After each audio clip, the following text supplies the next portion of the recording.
Good morning madam.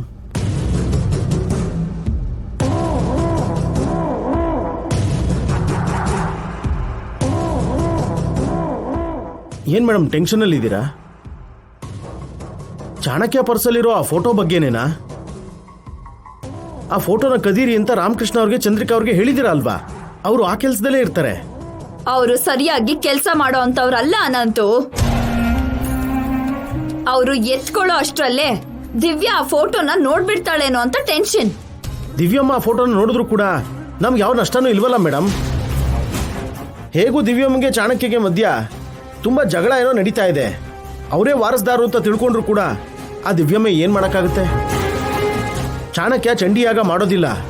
ಜೊತೆಗೆ ತನ್ನ ಪೂರ್ವಿಕರು ಹಾಕಿರೋ ಶಾಪಕ್ಕೆ ತನ್ನ ತಂಗಿನೇ ಬಲಿ ಆಗ್ತಾಳೆ ಅಂತ ದಿವ್ಯಾ ಅಭಿ ಮೇಲೆ ಇನ್ನಷ್ಟು ಕೋಪನ ಬೆಳೆಸ್ಕೋತಾನಲ್ವಾ?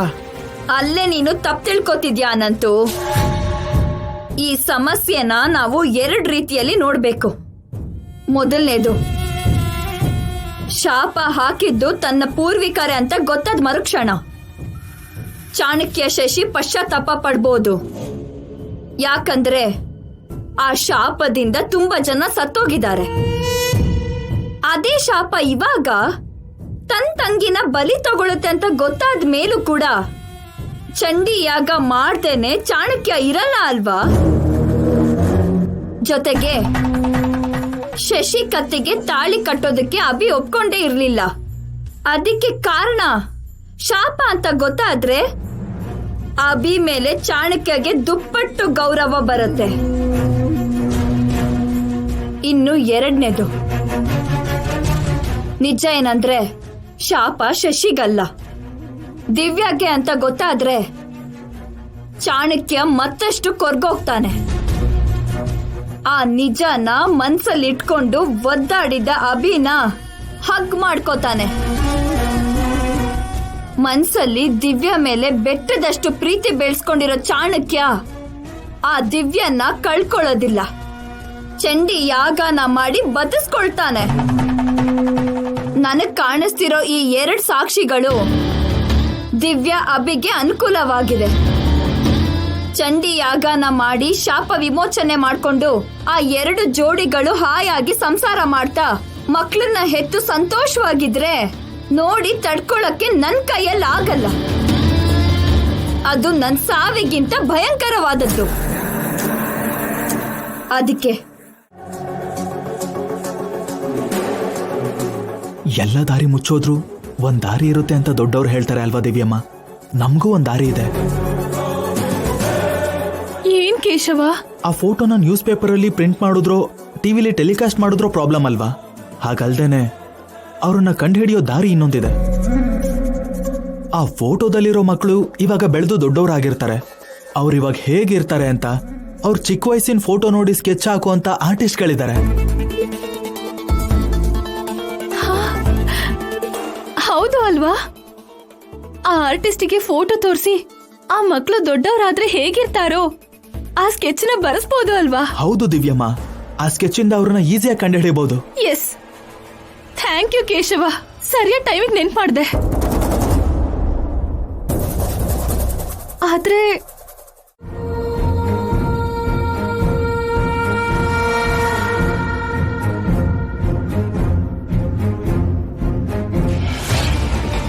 ದಿವ್ಯಮ್ಮ,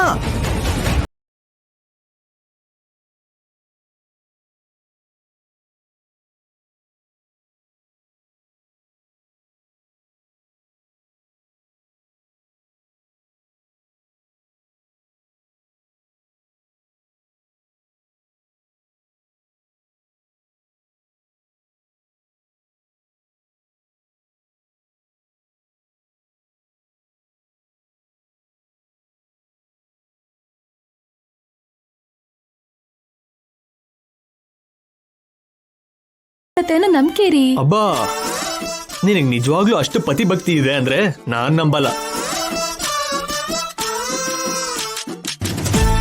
ಹೌದು, ಮೈ ಮೇಲ್ ಪ್ರಜ್ಞೆ ಇಲ್ದೆ ಎಲ್ಲಿ ಹೋಗ್ತಾ ಇದ್ಯಾ?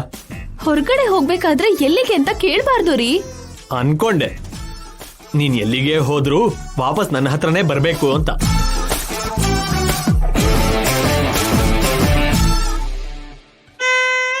ಗೊತ್ತಿದ್ದು ಹೇಳಿದ್ನ ಗೊತ್ತಿಲ್ಲದೆ ಹೇಳಿದ್ನ ಚಂದ್ರಿಕಾ? ಅವನೇ ವಾರಸ್ದಾರ ಅಂತ, ಅವನಿಗೋಸ್ಕರನೇ ದಿವ್ಯ ಹುಡುಕ್ತಿದ್ದಾಳೆ ಅಂತ ಚಾಣಕ್ಯಗೆ ಗೊತ್ತಾಗೋಯ್ತಾ? ಹೇಗ್ ಗೊತ್ತಾಗುತ್ತೆ ಪೌಡ್ರು? ನಿಮ್ ಡಬ್ಬ ಅನುಮಾನನೂ ನೀವು. ತಪ್ದೇನೆ ರೀ, ನನ್ ಕೊನೆ ಹೋಪು ನೀವೇ. ದಿವ್ಯ ಕೂಡ ಅದೇ ಡೈಲಾಗು. ಅಂದ್ರೆ ಚಾಣಕ್ಯ ವಾರಸ್ದಾರ ಅಂತ ದಿವ್ಯಗೆ ಗೊತ್ತಾಗೋಯ್ತಾ? ಪೌಡ್ರು, ನನಗ್ ಕೋಪ ಬರಿಸ್ಬೇಡಿ. ದಿವ್ಯಾಗೆ ನಿಜ ಗೊತ್ತಾಗಿದ್ರೆ ಕಾಮಾಗಿರ್ತಿದ್ಲಾ?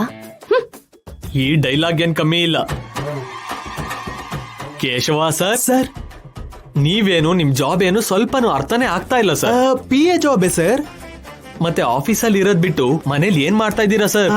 ಅಂದ್ರೆ ಅಮ್ಮವರು ಅಭಿ ಸರ್ ಮನೇಲೇ ಇದಾರಲ್ವಾ ಸರ್? ಅಮ್ನವ್ರಿದ್ದಾರೆ ಸರಿ, ನಿಮ್ ಅಭಿ ಸರ್ ಎಲ್ಲಿ? ಗೊತ್ತಿಲ್ಲ ಸರ್. ಬಾಸ್ ಏನ್ ಮಾಡ್ತಾ ಇದ್ದಾರೋ PAಗೆ ಗೊತ್ತಿಲ್ಲ.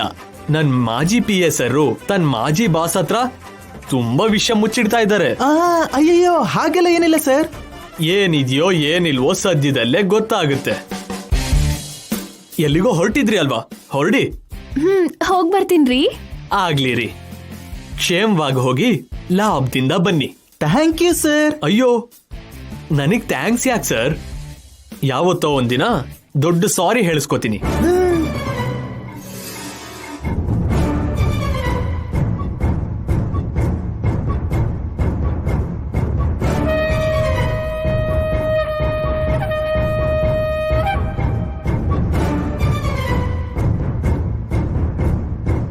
ಚಂದ್ರಿಕಾ, ಅವ್ರು ಎಲ್ಲಿಗೆ ಹೋಗ್ತಿದ್ದಾರೆ?